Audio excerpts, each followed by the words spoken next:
নমস্কার বন্ধুরা, কেমন আছো সবাই? মৌসুমীর হেসেলে তোমাদের সবাইকে স্বাগত। বহু পুরনো একটি রান্না নিয়ে চলে এলাম আজ তোমাদের কাছে।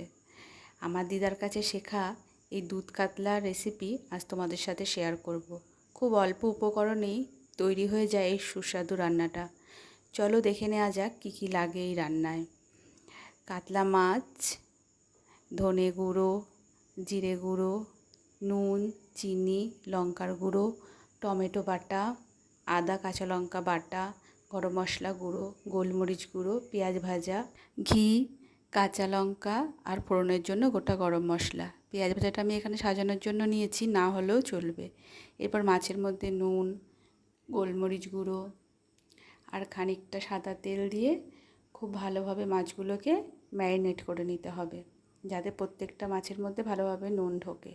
তারপর খানিকটা দুধ নিয়ে 2 চামচ ময়দা দিয়ে ভালোভাবে দুধটাকে গুলে নিতে হবে, যাতে কোনো রকম ময়দা লাম্পস না তৈরি হয়।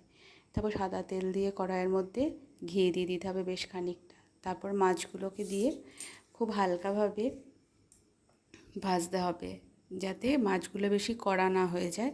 খুব হালকা করে এপাশ ওপাশ করে ভেজে নিতে হবে। মাছগুলো ভাজা হয়ে গেলে মাছগুলোকে তুলে রেখে দিলাম। এরপর কড়াইতে ওই তেলের মধ্যেই আরেকটু তেল দিয়ে গোটা গরম মশলা ফোড়ন দিয়ে দিলাম। তারপর দিয়ে দিলাম আদা কাঁচা লঙ্কা বাটা। আদার গন্ধটা ভালোভাবে চলে যাওয়া অবধি ভাজলাম। তারপর দিয়ে দিলাম সমস্ত রকম গুঁড়ো মশলা। গুঁড়ো মশলাটা ভালোভাবে নেড়েচেড়ে ভেজে নিয়ে তারপর দিয়ে দিলাম টমেটো বাটা। টমেটো বাটা দিয়ে খুব ভালোভাবে কষালাম যতক্ষণ কাঁচা গন্ধটা না যায়। ভালোভাবে কষিয়ে যখন টমেটো থেকে তেল বেরোবে সেই সময় দিয়ে দিতে হবে আগে থেকে গুলে রাখা দুধের মিশ্রণটা। গ্যাস কমিয়ে দিতে হবে অবশ্যই, যাতে দুধটা কেটে না যায়। তারপর মশলার সাথে দুধটা ভালোভাবে মিশিয়ে নিলাম। মিশিয়ে নেওয়ার পর দিয়ে দিলাম কাঁচা লঙ্কা আর দিয়ে দিলাম গোলমরিচ গুঁড়ো।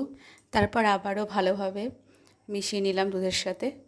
এরপর যখন দুধটা ফুটে উঠবে সেই সময় আগে থেকে ভেজে রাখা মাছগুলো দিয়ে দিতে হবে। দিয়ে খুব হালকা হাতে নাড়তে হবে, যাতে মাছগুলো ভেঙে না যায়। তারপর ঢাকা দিয়ে খানিকক্ষণ রেখে দেব। তারপর ঢাকা খুলে ওপর থেকে গরম মশলা আর অল্প করে ঘি ছড়িয়ে আবারও ভালোভাবে মশলাটা মিশিয়ে নিয়ে খানিকক্ষণ ঢাকা দিয়ে রেখে দেবো। তৈরি হয়ে গেল দুধ কাতলা। এরপর গরম গরম ভাতের সাথে পরিবেশনের পালা। খুব অল্প উপকরণেই খুব সহজেই এই রান্নাটি হয়ে যায়। তোমরা কিন্তু একবার বাড়িতে ট্রাই করতেই পারো।